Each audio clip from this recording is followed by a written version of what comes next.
आप देख रहे हैं डे एंड नाइट न्यूज, निष्पक्ष और निडर।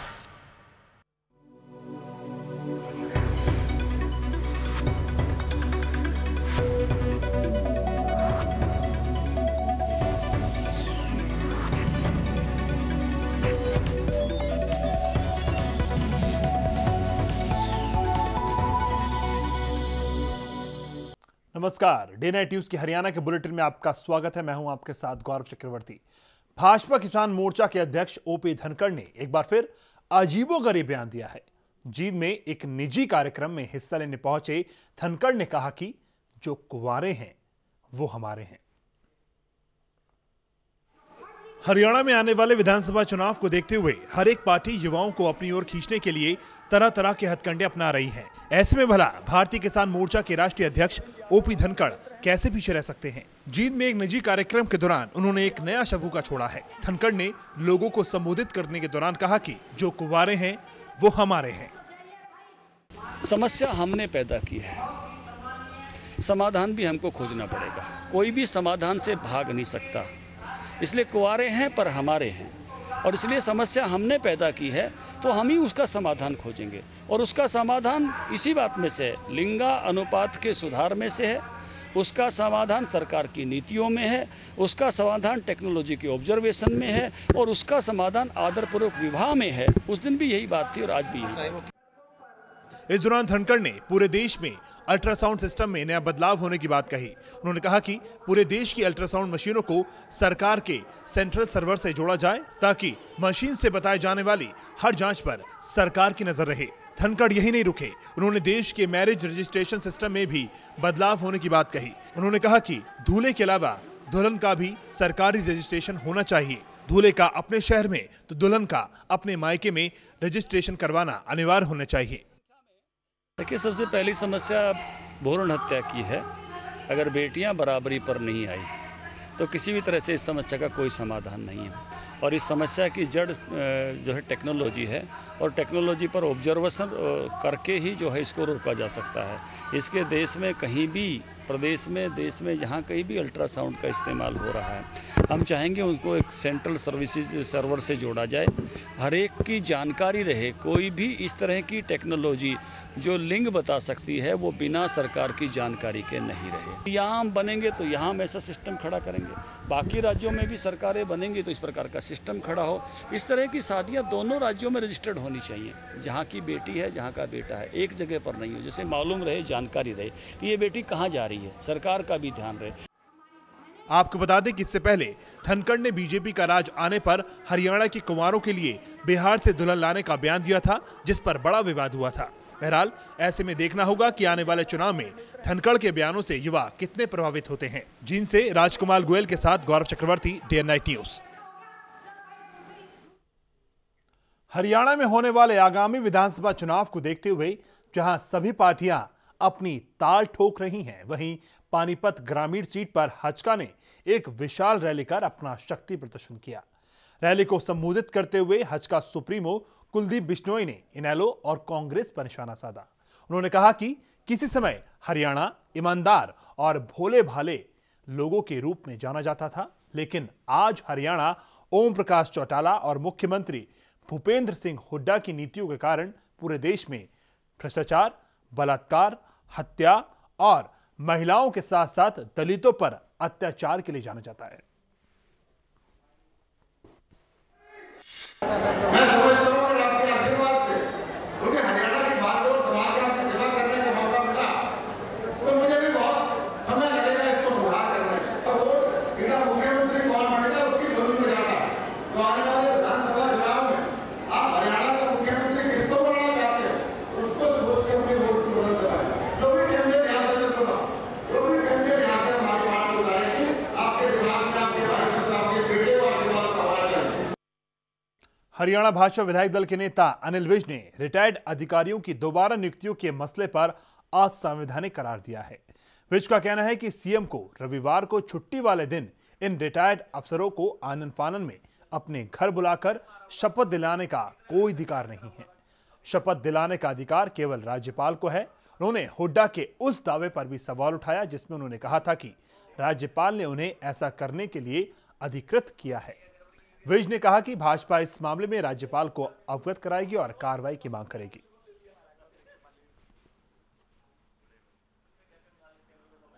देखिए, आज जिन लोगों को मुख्यमंत्री ने छुट्टी वाले दिन, आज रविवार है, अपने घर में बुलाकर ओथ दिलाई है, ये पूरी तरह से असंवैधानिक मामला है। आज से पहले उनको हमेशा महामहिम राज्यपाल शपथ दिलाते रहे हैं, मुख्यमंत्री ने कभी शपथ नहीं दिलाई। अब ये कहते हैं कि हमारे पास जो पुराने राज्यपाल थे वो मुझे अथॉरिटी दे गए थे। पहली बात तो शपथ दिलाने की जो दायित्व है वो किसी दूसरे को डेलीगेट किया नहीं जा सकता, और अगर आपने डेलीगेट कर भी दिया है तो जिस दिन उनका कार्यकाल समाप्त हो गया उस दिन वो अथॉरिटी भी समाप्त हो गई। आज आप उस अथॉरिटी को इस्तेमाल नहीं कर सकते, उनके रहते कर सकते थे, आज आप उस अथॉरिटी को इस्तेमाल नहीं कर सकते। लोकतंत्र की आज शरेआम हरियाणा में धज्जियां उड़ाई गई हैं। विधानसभा चुनाव से पहले कांग्रेस छोड़ चुके भाजपा के नेताओं के शामिल होने का सिलसिला जारी है। इसी कड़ी में कुरुक्षेत्र से कांग्रेस के पूर्व प्रधान और जिला परिषद के सदस्य जय भगवान शर्मा डीडी कुरुक्षेत्र में भाजपा में शामिल हो गए। इस मौके पर स्थानीय सांसद राजकुमार सैनी और भाजपा प्रदेश अध्यक्ष रामविलास भी मौजूद थे। कंट्रास्ट देखिए, नरेंद्र भाई अपने मेंबर पार्लियामेंट्स को कहते हैं कोई भी एमपी अपना पॉलिटिकल सेक्रेटरी अपने भाई को, माँ को, बाप को नहीं रखेगा, और प्रियंका ने माफी मांगी।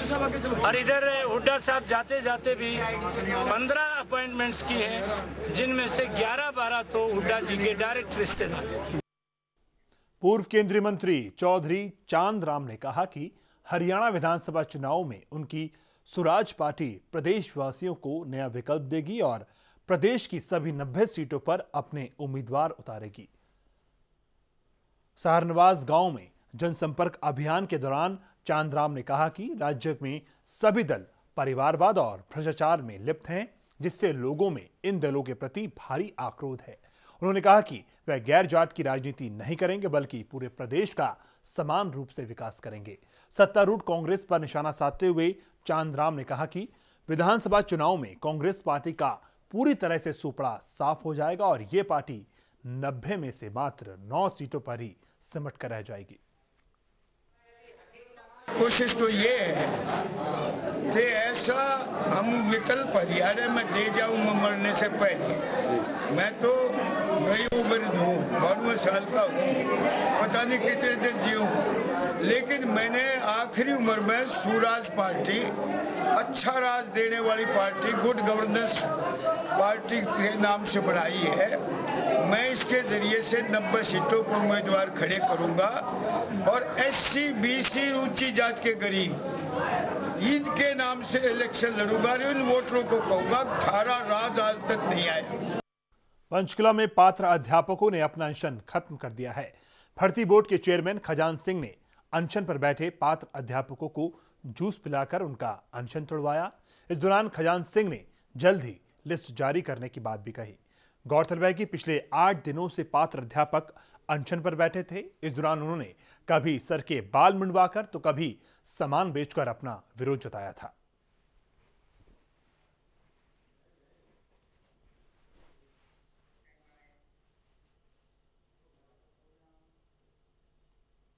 करनाल जिले अनुबंधित अध्यापकों ने नियमित किए जाने की मांग को लेकर आज रोष प्रदर्शन किया और मुख्यमंत्री हुड्डा का पुतला फूंका।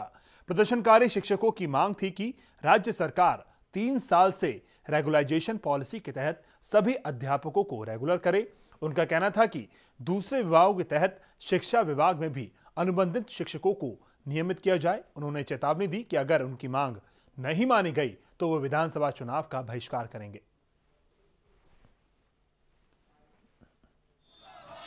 आज का शहर सरकार ने हमारे लिए 3 साल की पॉलिसी बनाई है, उसको लागू नहीं करी सरकार। उसके विरोध स्वरूप हमने पूरे हरियाणा के अंदर जो है जिला स्तर के ऊपर मुख्यमंत्री का पुतला फूकने का कार्यक्रम था और उसी कड़ी में जो है आज करनाल के अंदर ये काम किया गया है। अगर सरकार ने हमारी मांगे समय रहते नहीं मांगी तो चुनाव में इसका पूर्ण रूप से बहिष्कार किया जाएगा। आज का प्रोटेस्ट ये है कि जो 3 साल की पॉलिसी है सारे कर्मचारी इसके अंदर है, लेकिन हम ही क्यों नहीं है, तो उनका हमारा क्यों नहीं सुनता, क्यों नहीं हमें पक्का करते। हाँ जी, इसी उसमें हमने विरोध में और ये उनका पुतला फूका है। हरियाणा प्रदेश के नवनियुक्त राज्यपाल कप्तान सिंह सोलंकी चुनौतियों का सामना करने के लिए तैयार हैं, वह चाहे एसएचजीपीसी मामला हो या कोई और मुद्दा। डे नाइट न्यूज से बातचीत में उन्होंने कहा कि वह बहुमत के आधार पर न्याय संगत फैसला करेंगे। एसएचजीपीसी पर रणनीति को लेकर सोलंकी ने कहा कि वह सभी संबंधित पक्षों से बात करेंगे, कानून क्या कहता है उसकी जानकारी भी लेंगे। कोई फैसला लेने से पहले उससे जुड़े अधिकांश लोगों का क्या मत है ये भी जानने की जरूरत है। उन्होंने कहा कि न्याय संगत फैसला लेने में वह कभी नहीं हिचकेंगे। सोलंकी ने माना कि हरियाणा में उनके सामने कई चुनौतियां होंगी, लेकिन उन्होंने कहा कि वह चुनौतियों का सामना करने में सक्षम हैं। सोलंकी ने आज सुबह 11:30 पर राज्य भवन में शपथ ली। उन्हें पंजाब एवं हरियाणा हाईकोर्ट के कार्यवाहक मुख्य न्यायाधीश जस्टिस आशुतोष मेहता ने पद एवं गोपनीयता की शपथ दिलाई।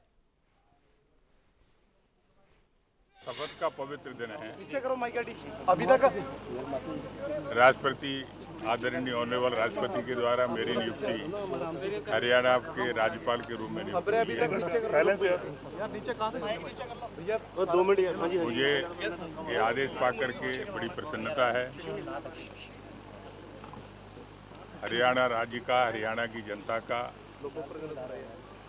कल्याण हो, उत्थान हो, भला हो, ये वास्तव में प्रजातंत्र का काम होता है। संवैधानिक पद होने के कारण मेरी भी एक भूमिका है। आज के इस पवित्र दिन के अवसर पर जब मैं शपथ ले रहा हूं हरियाणा के राज्यपाल के रूप में, मैं ईश्वर से, भगवान से प्रार्थना करता हूं कि हरियाणा की प्रगति हो, हम सब मिलकर के ठीक से काम करें। हरियाणा के पूर्व राज्यपाल जगन्नाथ पहाड़िया का एसएचजीपीसी पर कहना है कि उन्होंने हरियाणा शिरोमणि गुरुद्वारा प्रबंधक विधेयक को बिना किसी दबाव और पूरे विवेक के साथ मंजूरी दी है। हरियाणा में अलग शिरोमणि गुरुद्वारा प्रबंधक कमेटी बनाए जाने के बाद केंद्र और प्रदेश सरकार दोनों आमने सामने हैं। हरियाणा के पूर्व राज्यपाल जगन्नाथ पहाड़िया ने पहली बार इस मामले पर बयान देते हुए कहा कि हरियाणा शिरोमणि गुरुद्वारा प्रबंधक विधेयक को उन्होंने बिना किसी दबाव के और सोच समझकर पूरे विवेक से अपनी मंजूरी दी थी। गवर्नर का कर्तव्य है, विधान के अनुसार विधानसभा जो पास कर देती है उसको दस्तखत करने होते हैं। इस पर विचार खूब किया मैंने, खूब लोगों से पूछताछ की और आज मैं ये उसके ऊपर कोई एडवर्स कमेंट नहीं करना चाहता, क्योंकि चलते चलते कोई कंट्रोवर्सी की बातें अब तक नहीं की, मैं पैदा नहीं करना चाहता। मैं आशा करके चलता हूँ कि उसी भावना को लोग पहचानेंगे जिसकी तरह से ये बिल मेरे सामने पेश किया गया। जगन्नाथ पहाड़िया ने कहा कि उनके 5 साल के कार्यकाल के दौरान उन्होंने हरियाणा के विकास में हर संभव योगदान दिया है और वे बाद में भी हरियाणा के विकास के लिए अपना योगदान देते रहेंगे।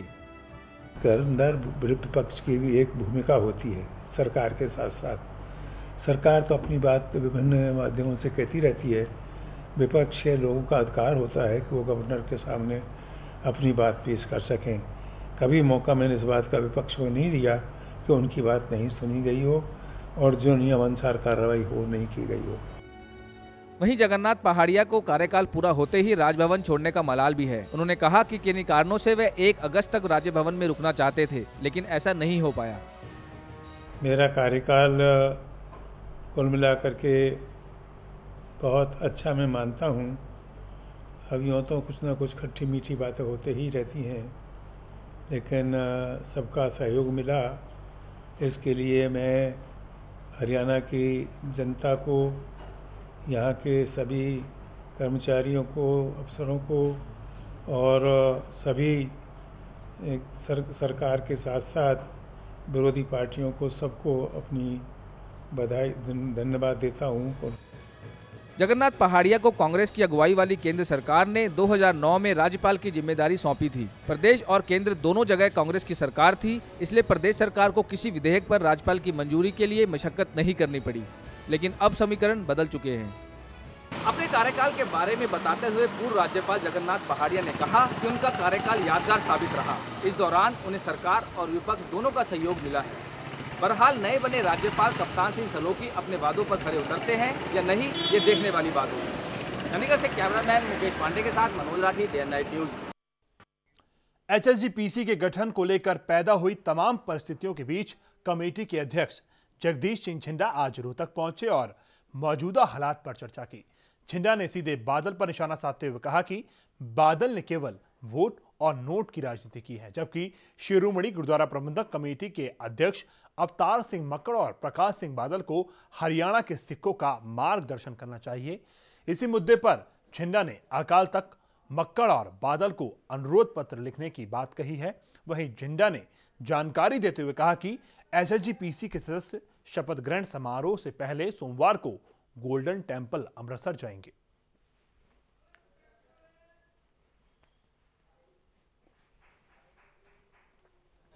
एक कब्जा तो श्रोमणी गुरुद्वारा प्रबंधक कमेटी ने अपने लालच में हरियाणा के गुरु की गोलकों को पंजाब में ले जाने के लिए कब्जा किया हुआ है। बादल साहब केवल वोट और नोट की राजनीति करते हैं कि हरियाणा के गुरुद्वारों से नोट कैसे ले जाने हैं और हरियाणा के सिखों को गुलाम बना के धक्काशाही से यहाँ पर वोट कैसे प्राप्त किए जाएं, ये उनकी नीति रही है। मगर हम महसूस करते हैं कि अब हालात ऐसे बन गए हैं कि हमें जल्दी ही अकाल तख्त साहब के जथेदार को भी बेनती करेंगे और वो भी बेनती करके जल्दी ही हरियाणा के गुरुद्वारे हैं जो वो खाली हो जाएं।